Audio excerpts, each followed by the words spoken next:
Chapter 3. Rivers and Waterfalls. Rivers usually begin as streams in mountains. The water comes from rain or snow. All rivers then go to the ocean. Big rivers are very strong. When the ground under a river is soft, the river makes valleys. When the ground under it is hard rock, there are waterfalls or rapids. One incredible waterfall is the Iguazu Falls between Argentina and Brazil.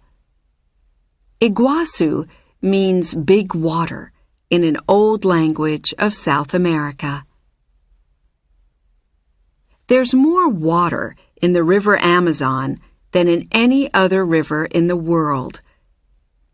It begins in the mountains in Peru and Ecuador.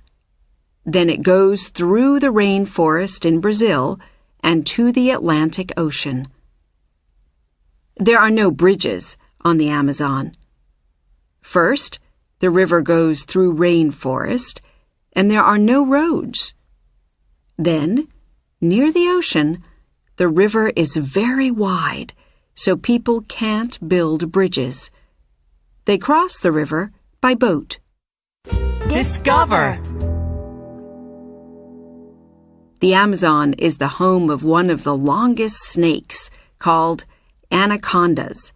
Some grow to 9 meters long.